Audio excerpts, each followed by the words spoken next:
বাধাগ্রস্ত হয়। সেই কারণে আমাদের মনে হতে পারে, এলাকায় একটা প্রচার থাকতে পারে যে ভালো ছেলেমেয়েরা মাধ্যমিক পাস করার পর অন্য স্কুলে ভর্তি হচ্ছে। বিষয়টা তা নয়, কারণ উচ্চ মাধ্যমিক স্তরে আমাদের বিষয় সংখ্যা সীমিত।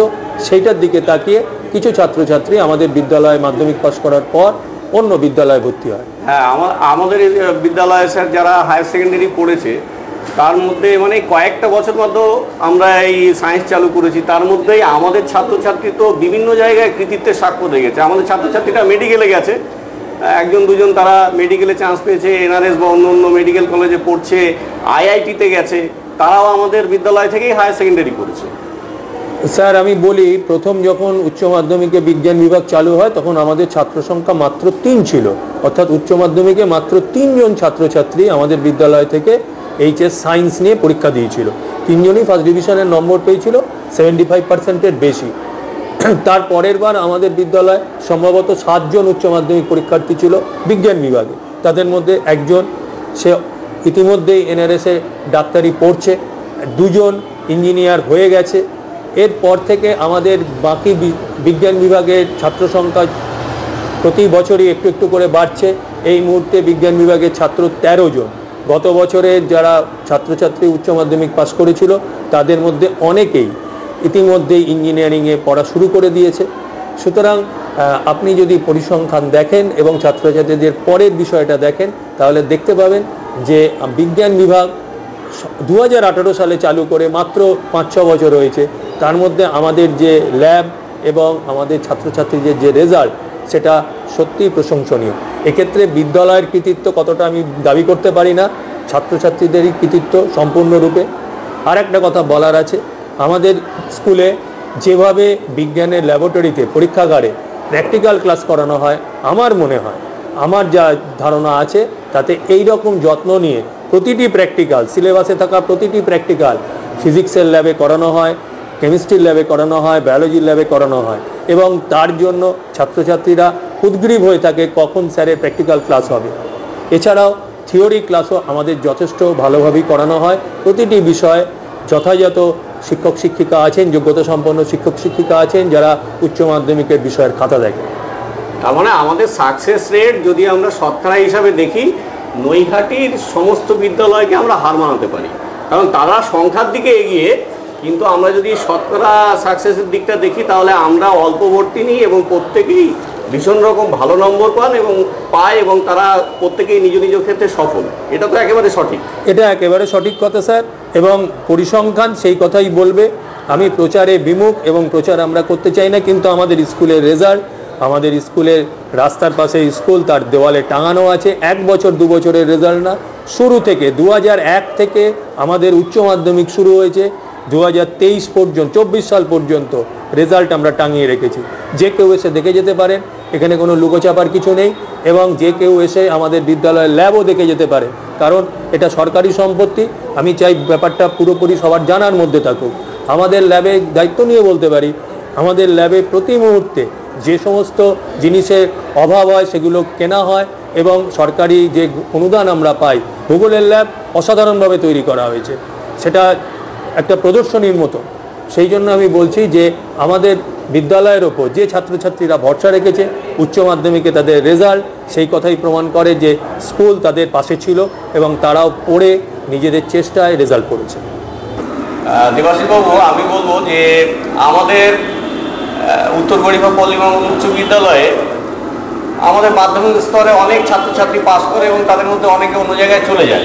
যারা থেকে যায় এবং চলে যায় তাদের মধ্যে আপনি কি পার্থক্য দেখছেন হায়ার সেকেন্ডারি রেজাল্টে? পার্থক্য তো অস্বাভাবিক রকমের পার্থক্য। আমরা খেয়াল করে দেখেছি যে প্রথম দিককার ভালো ছাত্ররা, তাদেরকে আমরা তৈরি করলাম ছোট থেকে, তাদের তারপরে মনে হলো বোধহয় এই জায়গাটা ভালো নয় ইন দ্য সেন্স তাদের এই বন্ধনটা ভালো লাগেনি।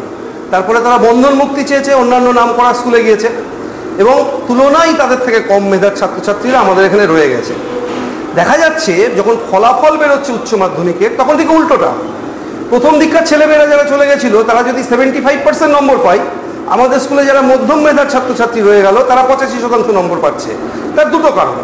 একটা হচ্ছে আমাদের অনুশাসন, শিক্ষক শিক্ষিকাদের অত্যন্ত পরিশ্রম এবং সুন্দরভাবে পড়ানো, প্রশ্ন কী ধরনের পরীক্ষায় ফলো করবে ইত্যাদি বিষয়গুলো অত্যন্ত ভালোভাবে ফলো করা এবং তাদেরকে চাপে রাখা, পরিষ্কার কথা। তার ফলটা হচ্ছে এই ফলটা, যে আমরা ভালো রেজাল্ট তাদের থেকে মানে আমরা দেখতে পাই, মানে অনেক স্কুল খুব গর্ব করে বলে যে আমাদের স্কুলে 70 জন 75%-এর উপরে পেয়েছে। অ্যাকচুয়ালি তারা এটা জানায় না যে 70%-এর উপরে পেয়েছে ঠিকই, কিন্তু তারা ভর্তি নিয়েছিল কতজন? 70 জন পেয়েছে। একদমই একদমই। মানে আমরা যে কজন ভর্তি নিচ্ছি আমাদের 100% পাস, 100% পাস, এবং বেশিরভাগই ফার্স্ট ডিভিশন। ফার্স্ট ডিভিশন তো বটেই। এবং আমি মানে অত্যন্ত গর্বের সঙ্গে বলতে পারি, যেহেতু আমি ইংরেজিরই লোক, ইংরেজি পড়াই, মানে বিগত বছরগুলোতে দেখা যায় আমরা যদি 60-70 জন আমাদের পরীক্ষা দেয়, তার মধ্যে 20-22 জন 85%-এর উপর নম্বর পাচ্ছে এক একটা সাবজেক্টে। আমার ইংরেজিতেও পাচ্ছে, সায়েন্সে পাচ্ছে, অন্যান্য বিষয়ে পাচ্ছে। এটা আমাদের কাছে গর্বের জায়গা তো বটেই। আসলে হয় কি স্যার, প্রদীপের আলোটা যখন জ্বলে তার নিচের অন্ধকারটা অনেকে দেখতে পায় না। অন্যান্য যে সমস্ত জায়গায় প্রদীপের আলো জ্বলছে তারা আলোটা দেখতে পাচ্ছে, নিজের অন্ধকারটা প্রকাশ্যে আসে না। মানে তারা একটা ছাত্র ভর্তি করছে এবং 200 জন ফেল করছে, সেই সংখ্যাটা খবরে আসে, বেরোচ্ছে না। শুধু কজন হাইয়েস্ট ডিভিশন হাইয়েস্ট পেলো সেইটা বেরোচ্ছে। কিন্তু আমাদের যে যতজন ভর্তি হলো সবাই যে ভীষণ সরকারের যেটা লক্ষ্য, যে আমার 2 জন ভালো ছাত্র আর 10 জন খারাপ ছাত্র তৈরি করে লাভ নেই, আমার অ্যাভারেজ ভালো ছাত্র তৈরি করা। আমরা সেখানে অ্যাভারেজ ভালো ছাত্র তৈরি করছি এবং অন্তত 40% স্টুডেন্টরা বেশ ভালো ছাত্রছাত্রী তৈরি হচ্ছে। হ্যাঁ, এইটাই। তাহলে যে প্রচারটা চলে যে পল্লীমঙ্গলে মাত্র 20 জন স্টার পেয়েছে আর আমাদের পেয়েছে 70 জন, আসলে আমাদের 20 জনের শতাংশের হিসাবটা আসে। হ্যাঁ ঠিক তাই। মানে আমাদের পরীক্ষা দিয়েছে 50 জন, তার মধ্যে 40 জন সেই শতাংশটা হিসাব করলে পরীক্ষা দিয়েছে 300 জন, তার মধ্যে 60 জন ফার্স্ট ডিভিশন। এবং এর ফলটা কি, এটা যদি কেউ বিচার করে দেখবেন, এনটিএসসি বা এই জাতীয় পরীক্ষা যখন হয় দেখা যায় উত্তর 24 পরগনার হাইয়েস্ট যে সংখ্যক স্কুলগুলো পাচ্ছে তার মধ্যে পল্লীমঙ্গল হাই স্কুল, অন্যান্য এনএমএসসি পরীক্ষাগুলো সেটা নৈহাটি স্কুল শুধু না, উত্তর 24 পরগনার হাইয়েস্ট যে কজন পেয়েছে 2-3 জনের মধ্যে পল্লীমঙ্গল হাই স্কুল। হ্যাঁ, আমি বলছি, আমি যদি নৈহাটি চক্রের দিকে তাকাই তাহলে দেখবো সে এভারেজ রেজাল্ট আমাদের সবথেকে ভালো, এটা আমরা গর্ব করে বলতে পারি। পরীক্ষাতেও দেখা যাচ্ছে যে অন্য নৈহাটি সব স্কুলে কেউ একটা পেয়েছে, কেউ দুটো পেয়েছে, আমাদের 10 জন 12 জন, আমাদের 10 জন 12 জন পাচ্ছে। এটা তো গর্বের বিষয়। তার মানে মেধার দিক থেকে পল্লীমঙ্গল ছাত্র এখন পর্যন্ত মানে প্রচারটা ঠিক আমাদের দিকে, আমরা প্রচার বিমুখ বলে হয়তো সেই জায়গাটায় এটা হয়েছে। ঠিক তাই। তারা এনএমএসে একটা দুটো পাচ্ছে, হায়ার সেকেন্ডারিটা হয়তো 20টা পেলো ফার্স্ট ডিভিশন, কিন্তু 200 জনের ভিতরে, 200 জনের মধ্যে, আর আমাদের 50 জনের ভিতর 20টা পাচ্ছে। পার্সেন্টেজের হিসাবে আমরা অনেক, হ্যাঁ আমরা অনেক ভালো জায়গায় আছি, কিন্তু এটা ঠিক প্রকাশ পাচ্ছে না, প্রচার পাচ্ছে না। আমরা চাইও না প্রচার হোক, শুধু আমাদের মানে অভিভাবকদের কাছে আমরা পৌঁছে দিতে চাই এই বার্তাটা, যে আপনারা কোথায় নিয়ে যাচ্ছেন এবং কেন যাচ্ছেন, এইটা একটা ব্যাপার। ঠিক আছে, থ্যাংক ইউ। এবার আমরা এসে গেছি উত্তর গড়িফা পল্লীমঙ্গল উচ্চ বিদ্যালয়ের ফিজিক্স ল্যাব, যেটা অত্যাধুনিক ল্যাব হিসাবে আমরা গড়ে তুলেছি। এই আমাদের ল্যাবের প্রত্যেকটা জিনিস তো আজকে দেখানো সম্ভব নয়, অল্প সময়ে কিছু কিছু দেখানোর চেষ্টা করব। আর এই যিনি আমাদের এই ফিজিক্স ক্লাস বিশেষ করে প্র্যাকটিক্যালের উপর জোর দেন, তিনি হচ্ছেন আমাদের অর্ণব স্যার। তিনিও আমার সাথে উপস্থিত আছেন। অর্ণব স্যারের কাছ থেকে আমরা জেনে নেব যে আমাদের এই ল্যাবটা কি কেমন। আপনি কি বলবেন, আমাদের ল্যাবের কোয়ালিটিটা অন্য অন্য স্কুলের তুলনায় কি ধরনের? আমাদের ল্যাবরেটরিতে আমাদের যে উচ্চ মাধ্যমিক যে সিলেবাসটা আছে, প্র্যাকটিক্যালের যে সিলেবাস, তাতে 11 এবং 12-এ মোটামুটি দুটো সেকশান আছে, এ আর বি, দুটো সেকশানে 7টা 14টা বা 15টা এরকম। 11-এ 15টা এবং 12-এ 15টা প্র্যাকটিক্যালের ব্যবস্থা আছে। এবং সেই 15টা প্র্যাকটিক্যালের মধ্যে ক্লাস 11-এ 15টাই এবং ক্লাস 12-এ 14টা প্র্যাকটিক্যাল করার সমস্ত রকম ব্যবস্থা আমাদের এই ল্যাবরেটরিতে আছে। এছাড়াও মানে এটাকে বলা যায় একটা আধুনিক ল্যাব আর কি। মানে 11-12-এ যে কোয়ালিটির ল্যাব লাগে সে তুলনায় এটা যথেষ্ট আধুনিক। এমনকি গ্র্যাজুয়েশন লেভেল পড়ানোর মতো আধুনিক যন্ত্রপাতি আমাদের এখানে আছে। গ্র্যাজুয়েশন লেভেলে পড়ানোর মতো আমাদের এখানে ইলেকট্রনিক্সের যেসব যন্ত্রপাতি আছে, সেই সব যন্ত্রপাতিতে যেসব প্র্যাকটিক্যাল আগে আমাদের সময় আমরা মানে গ্র্যাজুয়েশন লেভেলে করেছি, সেইগুলোই এখন এইচএসে করতে পারি। এবং যেগুলো এখন গ্র্যাজুয়েশনে কোনো কোনো জায়গায় হয়, তারও কিছু কিছু প্র্যাকটিক্যাল এখানে যা বন্দোবস্ত আছে সেটা করে দেখানো যায়, যেটা সিলেবাসে নেই, কিন্তু চাইলে আমি তাদের করে দেখাতে পারি। একটা প্রশ্ন বারবার আমি সবাইকেই আমাদের এই আলোচনায়, আমরা তো আত্মসমালোচনায় বসেছি, তো বারবারই একটা প্রশ্ন আসছে যে আমরা খুব অল্প সংখ্যক ছাত্র ভর্তি নিই, কিন্তু প্রত্যেকের অত্যন্ত ভালো রেজাল্ট, মাধ্যমিকের চেয়ে ভালো রেজাল্ট হয়, এবং আমাদের ভালো স্টুডেন্ট যারা অন্য জায়গায় চলে যায় তারা হায়ার সেকেন্ডারিতে অপেক্ষাকৃত খারাপ রেজাল্ট করে। এর কারণ কি বলবেন? এখন এর কারণ বলতে বোঝাচ্ছে যে মূলত বিষয়গত একটা খামতি থেকে যাচ্ছে। মূলত যে কজন যতজন স্টুডেন্ট নিয়ে আমরা ক্লাসটা করাই এবং প্র্যাকটিক্যাল ক্লাস এবং থিওরিটিক্যাল ক্লাস করাই, তাদেরকে যত সম্ভব বিষয়ের মধ্যে ভেতরে ঢোকার যত রকম ব্যবস্থা করা হয় সেটা করে দেওয়ার চেষ্টা করা হয়। যার অল্প ছাত্র বলে এটা সম্ভব হয় নাকি? হ্যাঁ, এটা কিছুটা কারণ। অল্প ছাত্র হলে এটা সুবিধা কিছুটা কারণ হয়, মানে বিশেষ করে তাদের লোডশেডিং হয়ে গেল।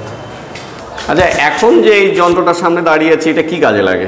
আচ্ছা, এটাকে বলে ট্রাভেলিং মাইক্রোস্কোপ। হ্যাঁ, এই ট্রাভেলিং মাইক্রোস্কোপের সাহায্যে যেটা করা হয়, মানে অতি ক্ষুদ্র, মানে আমাদের অ্যাকচুয়ালি প্র্যাকটিক্যালি এটা করা হয় যে জলের পৃষ্ঠটান বা সারফেস টেনশন মেজারমেন্ট করতে গেলে এই যন্ত্রটা ব্যবহার করা হয়। হ্যাঁ, এক্ষেত্রে এটা দিয়ে খুব সহজে বললে যেটা হয়, ঠিক এই যে ছিদ্র ভেতরের, হ্যাঁ, এই ভেতরের ছিদ্রের ব্যাসটা আমাকে মাপতে হবে। মানে এর থেকে এটা আরও সরু, মানে আমি দেখাচ্ছি একটা, এটা পুরোটা খুলে দেখালেই সুবিধা হবে। এই যে টিউবগুলো আছে দেখা যাচ্ছে, যেটা আমি দেখালাম এটা মাঝারি, এইটা হচ্ছে অত্যন্ত ছোট একটা ছিদ্র। এই অত্যন্ত ছোট ছিদ্রের যে ইন্টারনাল রেডিয়াস বা ইন্টারনাল ডায়ামিটার, ভেতরের যে ব্যাস, সেইটা আমাদের মাপতে হয় সারফেস টেনশন বার করার প্র্যাকটিক্যালটায়। আচ্ছা, সেইটা মাপতে গেলে আমাদের এই যন্ত্রের সাহায্য। এটা মাইক্রোস্কোপের মতো দেখতে, এটা আবার কি যন্ত্র? ওই তো মাইক্রোস্কোপ। এটা এক ধরনের মাইক্রোস্কোপই। আচ্ছা, আমাদের বায়োলজিতে যে ধরনের মাইক্রোস্কোপ ব্যবহার করি, সেই মাইক্রোস্কোপ দিয়ে তো শুধু বড় করে দেখাই হয়। এখানে বড় করে দেখা হয় না, এটাকে বড় করে দেখা এবং দেখে সেটাকে কিছু মাপা হয়। এটাকে ট্রাভেলিং মাইক্রোস্কোপ বলে, তার কারণ হচ্ছে এটা হরাইজন্টালি এবং ভার্টিক্যালি ট্রাভেল করতে পারে। আমি ট্রাভেল করিয়ে দেখাচ্ছি। এটা ওপর নিচ মাইক্রোস্কোপটা, এটা যে মাইক্রোস্কোপটা, এটা ওপর নিচ করতে পারে, এই আপওয়ার্ড আর ডাউনওয়ার্ড হতে পারে। ঠিক আছে। আবার একইভাবে এই মাইক্রোস্কোপটাকে আবার আমি চাইলে অনুভূমিক দিকেও সরাতে। মানে অত্যাধুনিক সমস্ত ব্যবস্থাই আছে। হ্যাঁ, এই ধরনের এই মাইক্রোস্কোপ আমরা কোনোদিন স্কুলে পড়ার সময় দেখতে পাইনি। এই যে যন্ত্রটা দেখছি, এটা কি যন্ত্র? এটা ব্যারোমিটারের মতো দেখতে। আচ্ছা, এটা ব্যারোমিটারের মতো দেখতে হলেও এটা ব্যারোমিটার জিনিসটা নয়। এটা দিয়ে বায়ুতে শব্দের বেগ মাপা হয়। ওকে, ঠিক আছে। বায়ুতে শব্দের বেগ মাপতে গেলে যে ব্যবস্থা করতে হয়, সেখানে এই জল দিয়ে একটা টিউনিং ফর্ক দিয়ে, কয়টা টিউনিং ফর্ক আমি সেট দেখাচ্ছি, একটা এক্সাম্পল দেখাচ্ছি। টিউনিং ফর্ক এই হলো আমাদের টিউনিং ফর্ক, একদম অত্যন্ত নতুন, মানে আমি প্রথম খুলছি এটা। এই টিউনিং ফর্কের যে সেট, মানে পুরো সেটটাই আছে। এটাই এই যে সেট টিউনিং ফর্কের নতুন, এই টিউনিং ফর্কের সেট দিয়েই আমাদের এটা করতে হবে। ঠিক আছে। মানে এটা শব্দ সংক্রান্ত ব্যাপার কি এটা? হ্যাঁ, শব্দ সংক্রান্ত ব্যাপার। ওকে, বায়ুতে শব্দের বেগ নির্ণয় করার কথা বললাম না, সেই আর কি। আচ্ছা স্যার, আমি এটা কি যন্ত্র? এটাকে বলা হয় অপটিক্যাল বেঞ্চ। এটাকে বলা হয় অপটিক্যাল বেঞ্চ। এর সাহায্যে অবতল দর্পণ, উত্তল দর্পণ, অবতল লেন্স, উত্তল লেন্স প্রভৃতির ফোকাস দূরত্ব মাপা হয়। ঠিক আছে। এরকম যন্ত্র আমাদের, যেটা দেখতে পাচ্ছি, এটা হচ্ছে কয়েক বছর যখন থেকে আমরা চালু করেছি তখনকার যন্ত্র। সদ্য মানে এই কয়েক মাস আগে আবার নতুন এরকমই আর একটা নতুন যন্ত্র আমরা কিনেছি, সেটা হচ্ছে তার পার্ট এখানে রাখা আছে। আচ্ছা, এইরকম একটা পার্ট এখানে হবে। ঠিক। আচ্ছা, এটা আমরা কি দেখছি? এটা একটা মিটার বিজ, এটাকে বলে মিটার বিজ। ওটাও একটা মিটার বিজ। এটা নতুন, ওটা আগে থেকে ছিল, এটা সদ্য কেনা হয়েছে। এটা আমাদের শুরুতেই এটা রাখা ছিল, এবার নতুন করে আবার এটা আগে কার ছিল, আর এটা আমি সদ্য এই রিসেন্ট কেনা হয়েছে মিটার বিজ। ঠিক আছে। এই সামনে এটা আছে। এটা হচ্ছে এই মিটার বিজ প্র্যাকটিক্যাল করতে গেলে যে যন্ত্রগুলো লাগে, তারা এটাকে রেজিস্ট্যান্স বক্স বলে। বাক্স। হ্যাঁ, এখানে নাম্বার আছে, ওই কত রেজিস্ট্যান্স আমি নেবো এখানে। আচ্ছা, রেজিস্ট্যান্স চেঞ্জ করার ব্যবস্থা আর কি। গ্যালভানোমিটার যে কি অবস্থা হচ্ছে, এইটা হচ্ছে ব্যাটারি, যার মাধ্যমে আমি কানেকশন করে এটা নেব। এই হচ্ছে ব্যাপার। এখানে অনেক রকম আরো ভোল্টমিটার, গ্যালভানোমিটার সব আছে। এটা তো ভ্যারিয়েবল রেজিস্ট্যান্স নাকি? এটাকে রিওস্ট্যাট বলি আমরা। Variable resistance. আচ্ছা, ভেরিয়েবল রেজিস্ট্যান্স। বেশ। এখানে আরো বেশ কিছু আছে, রোড বাস্ক আছে। সব থেকে বড় কথা হচ্ছে আমাদের এখানে এটা আমি জানি না অন্যান্য স্কুলে আছে কি না, আমাদের এই টেবিলের মধ্যেই কানেকশান নেওয়ার ব্যবস্থা। যে টেবিলে কাজ হবে, মানে আমাকে তার দিয়ে অন্য জায়গায় যেতে হবে না, একদম টেবিলের মধ্যে রেডি করা আছে। তিনটে এক একটা বোর্ড পয়েন্টে 4টে করে পয়েন্ট আছে। হ্যাঁ, যেখানে যতটা দরকার সাফিসিয়েন্ট পাওয়ার কোনো সমস্যা নেই, এবং মানে কোনো দূরে যাওয়ার কোনো ব্যাপার নেই, সব এখান থেকেই পাওয়া যাচ্ছে। এটা আছে পেন্ডুলাম সেট। এটা পেন্ডুলাম সেট। এটা হচ্ছে পোটেনসিওমিটার। এই যন্ত্রটার নাম হচ্ছে পোটেনসিওমিটার। এটা পোটেনসিওমিটার। এটা পোটেনসিওমিটার। ফাইন। আর এটা বয়েলের সূত্র প্রমাণ করার জন্য যে প্র্যাকটিক্যাল যে অ্যাপারেটাসটা লাগে সেইটা, এর সঙ্গে কিছু কাঁচের যন্ত্রপাতি আছে, সেটা নিরাপত্তার কারণে এখানে এভাবে ওপেন রাখা হয়নি। ওইটা এটা হচ্ছে ভিসকোসিটি, জলের ভিসকোসিটি, মানে জলের না গ্লিসারিনের ভিসকোসিটি মাপার জন্য যে যন্ত্র লাগে, সেই যন্ত্রটা হচ্ছে এটা, সান্দ্রতাঙ্ক মাপার জলের। বিশ্বনাথ স্যার, আপনি তো বায়োলজি পড়ান হায়ার সেকেন্ডারি সেকশনে উত্তর গড়িয়া পল্লীমঙ্গল হাই স্কুলে, এবং তার সাথে আমাদের প্রধান শিক্ষকও এর সঙ্গে যুক্ত আছেন। তিনিও একজন উঁচু মানের শিক্ষক এই বায়োলজির ক্ষেত্রে। তো ছাত্রছাত্রীরা যে আমাদের এখানে ভর্তি হবে, কেন ভর্তি হবে, আমাদের এই ল্যাবটা কেমন? নমস্কার, আমি বিশ্বনাথ চক্রবর্তী, আমি উত্তর গড়িয়া পল্লীমঙ্গল হাই স্কুলে বায়োলজি শিক্ষক। এবার ব্যাপারটা হচ্ছে যে শুধু ল্যাব যে 11-12 তা নয়, আমাদের ল্যাবটা এতটাই সুন্দর যে আমরা একদম ক্লাস 5-6 থেকে সায়েন্সে আগ্রহী করবার জন্য এই ল্যাবটাকে ব্যবহার করি। এবং যেহেতু বায়োলজি খুব রঙিন সাবজেক্ট এবং এটা অনেক দেখাবার অনেক কিছু আছে, সুতরাং আমরা একদম সায়েন্স বলতে বিজ্ঞান একদম ক্লাস 5 থেকে শুরু করে ক্লাস 12 পুরোটাই আমরা ল্যাবটাকে কাজে লাগাই যখন যেমন সুযোগ পাই। শুধু আমি বলে না, আমি হেড স্যার এবং আরও সায়েন্সের যারা টিচাররা আছেন, যারা বায়োলজি পড়ান নিচু ক্লাসে, বা তারাও কিন্তু ল্যাবে নিয়ে আসেন ছেলে মেয়েদের। এবং আমি বলবো যে বর্তমানে যা সিলেবাসের অন্তর্ভুক্ত আছে 11-12 বিশেষ করে, সবটাই আমরা এই ল্যাবে প্রোভাইড করে থাকি। এবং সেটা আইডেন্টিফিকেশান হোক, বায়োকেমিস্ট্রি হোক, স্লাইড দেখানো হোক, স্লাইড তৈরি করা হোক, সবচেয়ে বড় কথা যেটা আমাদের পরবর্তীকালে লাগবে বড় বড় পরীক্ষায়, বায়োলজি সংক্রান্ত পরীক্ষায় বা জেনারেল লাইনে, আমরা কিন্তু এখানে স্লাইড তৈরিও করাই ছেলে মেয়েদের। আপনার কি মনে হয় এই জন্যই কি আমাদের ছাত্রছাত্রীরা উঁচু জায়গায় যেতে পারছে? যেমন নিটে আমাদের ছাত্রছাত্রীরা সফল হয়েছে, তারা মেডিসিন পড়ছে, বা আমাদের ছাত্রছাত্রীরা আইআইটিতে যাচ্ছে বা মাইক্রোবায়োলজি নিয়ে পড়ছে। তো সে সমস্ত ক্ষেত্রে কি এই ল্যাব বিশেষ সাহায্য করে তাদের? হ্যাঁ, অবশ্যই। ল্যাবটা হচ্ছে একটা ইন্টারেস্টিং জায়গা। এখানে না আসলে ছেলেমেয়েরা সে হাতে কলমে তো শিক্ষাটা হয় না, আর বই পড়ে তো সবটা শেখা যায় না। সুতরাং ল্যাবটা কিন্তু একটা ইন্টারেস্টিং জায়গা, শুধু নম্বর বলে নয়, নম্বর তোলার ক্ষেত্রে নয়, ল্যাবে যদি মানে বায়ো ল্যাবে বিশেষ করে ছেলেমেয়েরা যদি না আসে এবং তাদেরকে আমি ঠিকমতো যদি জিনিসগুলো না দেখাতে পারি, বিশেষ করে না করে দেখাতে পারি, যেমন বায়োকেমিস্ট্রি, যেমন আমার স্লাইড তৈরি করা, এই জিনিসগুলো যদি না দেখাতে পারি, তারা ভবিষ্যতে কিন্তু কিছুই শিখবে না, হাতে কলমে কিছুই শিখবে না। মানে এটা হচ্ছে আমাদের পল্লীমঙ্গল স্কুলের একটা সাফল্যের কারণ। অবশ্যই মানে মার্কস পাওয়াটা ফ্যাক্ট নয়, আসল ফ্যাক্ট হচ্ছে যে ভবিষ্যতে এই বিষয়টা নিয়ে যদি সে এগোয়, মেডিসিন নিয়ে যদি পড়ে, বা বায়োটেকনোলজি নিয়ে পড়ে, বায়োকেমিস্ট্রি নিয়ে পড়ে, মাইক্রোবায়োলজি নিয়ে পড়ে, সেক্ষেত্রে সে অনেকটাই এগিয়ে থাকবে এবং তার বেসিক জিনিসগুলো ক্লিয়ার থাকবে। আচ্ছা, এই জন্যই কি আমাদের ছাত্রছাত্রীদের উঁচু ক্লাসে কি এতটা সাফল্য, মানে নিট বা অন্য অন্য যে পরীক্ষাগুলো আছে, কম্পিটিটিভ পরীক্ষা, সেখানে সফল হচ্ছে?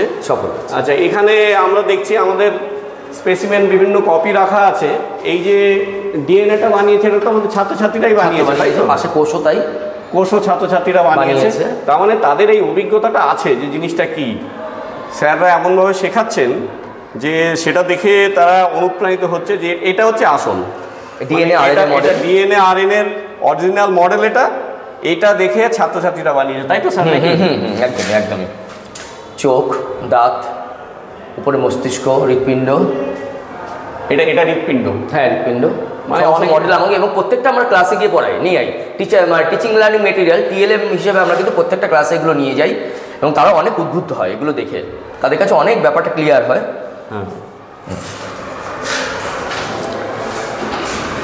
যেমন স্কেলেটন যেটা আছে, এগুলো পেডিগ্রি অ্যানালিসিস, এটা ক্লাস 12-এ আছে, এটাও আমাদের করানো হয়। এটা দেখিয়ে ওরা অনেকটা সলভ করতে পারে। প্রত্যেকটাই আমাদের সিলেবাসের অঙ্গ। এই স্কেলেটনটাও আনা হয়েছে, এটা একদম 5 থেকে 12 পর্যন্ত সবাইকেই দেখানো হয়, ছেলে মেয়েদের কোন হাড়ের কী নাম, কোথায় কোন অঙ্গ আছে দেহের, আমাদের মানবদেহ পরিচিতি।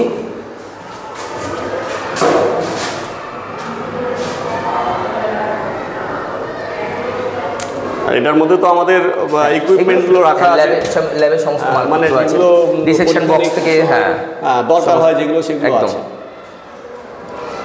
তার মানে আমরা যেভাবে আমাদের ছাত্রছাত্রীদের শেখাচ্ছি, প্র্যাকটিক্যাল শেখাচ্ছি, তাতে তাদের কী হচ্ছে, ভবিষ্যতে এই সাবজেক্টগুলোর প্রতি ইন্টারেস্ট বাড়ছে এবং শুধু চাকরি বাকরির জন্য নয়, পেশাগত কারণে নয়, যে সে প্রকৃতপক্ষে একজন শিক্ষিত মানুষ হয়ে উঠছে এই বিষয়টায়, এটা আমরা নিশ্চিতভাবে বলতে পারি। এই জন্যই দিনের পর দিন ইন্টারেস্ট বাড়ছে। একদমই ঠিক তাই। এবং প্রত্যেকটা স্পেসিমেন আমাদের সিলেবাসের অন্তর্ভুক্ত এবং এরা প্রত্যেকটা স্পেসিমেন চিনতে পারছে আলাদা করে। এটা বায়োকেমিস্ট্রির সমস্ত জিনিসপত্র, যেহেতু বায়োলজি কেমিস্ট্রির সঙ্গে রিলেটেড প্রচণ্ডভাবে, শুধু আমাদের বায়োকেমিস্ট্রি করাতেই হয় এবং প্রত্যেকটা বায়োকেমিস্ট্রি টেস্ট আমরা ক্লাসে করাই প্র্যাকটিক্যাল ল্যাবে। প্রচুর কেমিক্যাল রাখা আছে, মানে কেমিক্যাল আছে, বায়োকেমিস্ট্রির যাবতীয় জিনিস সিলেবাস অনুযায়ী আমরা করাই। ধন্যবাদ স্যার। তো তার মানে আপনি বলতে চাইছেন যে আমাদের বিদ্যালয়ের ছাত্রছাত্রীরা তো বটেই, অন্য অন্য বিদ্যালয়ের ভালো ছাত্রছাত্রীরাও যদি আসে তাহলেও আমরা এখানে অ্যাকসেপ্ট করি। একদম ঠিক। তবে একেবারে কম নম্বর পেলে তো সায়েন্সটাকে দেওয়া যায় না, আমরা সেটা মানে মেনে চলি। মানে আমাদের কাছে quantity is not fact, fact is quality. একদম আমরা কোয়ালিটি ছাত্রছাত্রী তৈরি করব যারা ভবিষ্যৎ জীবনে পল্লীমঙ্গলের নাম উজ্জ্বল করবে এবং তার নিজের পেশাগত জীবনে বা অন্য অন্য ক্ষেত্রে সামাজিক জীবনে সে সাফল্য লাভ করবে। এটাই হচ্ছে আমাদের মূল ব্যাপার, মূল উদ্দেশ্য। একদম ধন্যবাদ। নমস্কার। আচ্ছা, এবার আমরা এসে পৌঁছেছি আমাদের উচ্চ মাধ্যমিক মানে হায়ার সেকেন্ডারির যে রসায়ন ল্যাব, কেমিস্ট্রির যে ল্যাব, সেই ল্যাবে এসে পৌঁছেছি। আমরা কথা বলবো আমাদের এই ল্যাবের দায়িত্বপ্রাপ্ত যে টিচাররা আছেন, আমাদের রামপ্রসাদ স্যার আছেন, এখানে দেখাই যাচ্ছেন, দেখতে পাচ্ছেন যে ইকুইপমেন্টস, পরীক্ষা নিরীক্ষা করবার জন্য যে সমস্ত ইকুইপমেন্টস দরকার তার সব কিছুই এখানে মজুদ আছে। তো আমরা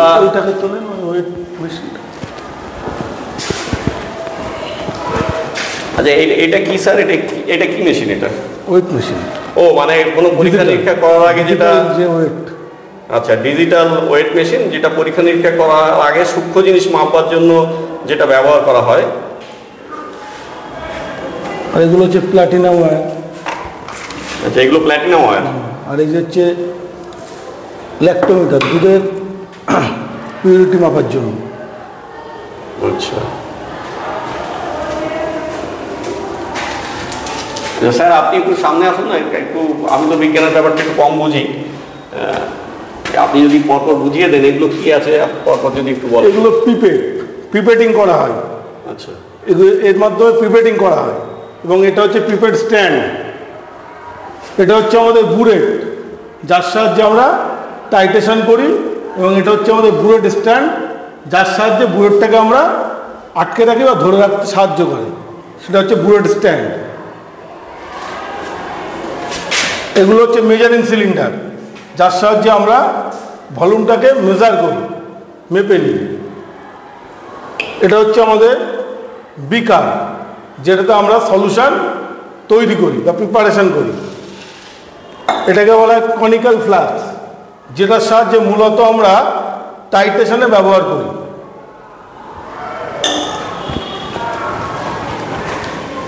এটা হলো আমাদের ভলিউমেট্রিক ফ্লাস্ক, যেটার সাহায্যে আমরা আয়তন, একদম নির্দিষ্ট আয়তন আমরা নিতে পারি। 250 ml আয়তন তো 250 ml আমরা নিতে পারবো। এক্ষেত্রে ভলিউমেট্রিক ফ্লাস্কের গায়ে একটা ইন্ডিকেট করা থাকে, এই পর্যন্ত আমাদের আয়তনটা নিতে হয়। এগুলো হচ্ছে আমাদের টেস্ট টিউব, যার মধ্যে আমরা বিভিন্ন রেডিক্যালের কেমিক্যাল টেস্ট করি। এটা আমাদের টেস্ট টিউব স্ট্যান্ড। এটা আমাদের দু রকম হতে পারে, প্লাস্টিক হতে পারে, কাঠের হতে পারে।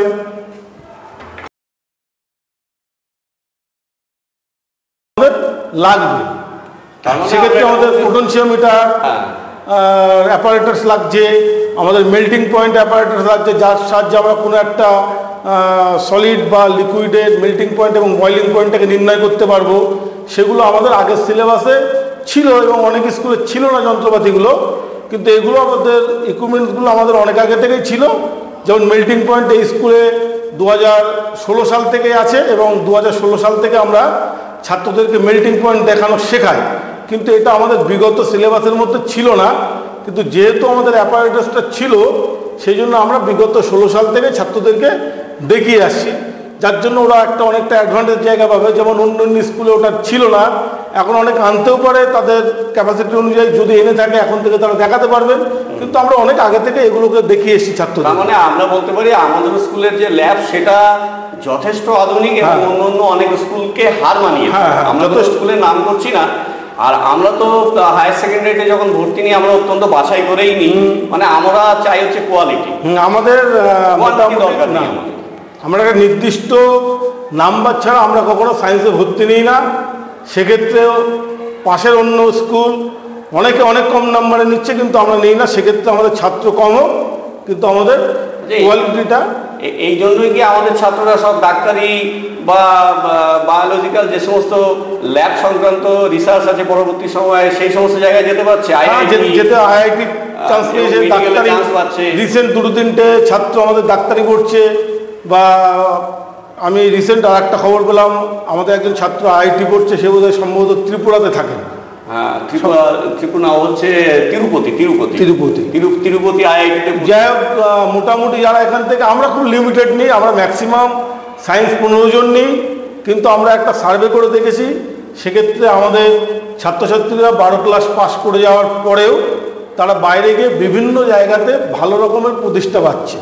মানে এটার কারণটা হচ্ছে যে আমরা যে ছাত্রদের ভর্তি নিচ্ছি তারা অন্য অন্য স্কুলের তুলনায় এখানে শেখার স্কোপটা অনেক। শেখার স্কোপ বলতে আমাদের এখানে সত্যি কথা বলতে কি টিচাররা খুব আন্তরিক এবং প্রত্যেকেই চান ছাত্রছাত্রীদেরকে শেখানো। যেন আজকে যদি আমি একটা 12 ক্লাস পর্যন্ত যে ছাত্র বা ছাত্রী শেখানো উচিত, সেটা যদি ল্যাবের জিনিসপত্র আমাকে না শিখিয়ে তাকে এখান থেকে চলে যেতে হয়, পরবর্তীকালে যদি তার কোনো রকম তার উপরে কিছু আক্রোশ আসে, সেটা মানে বুঝে নেব আমার জন্য, কারণ আমি তাকে 12 ক্লাস পর্যন্ত শেখাতে পারিনি, সেটা আমার ফল্ট।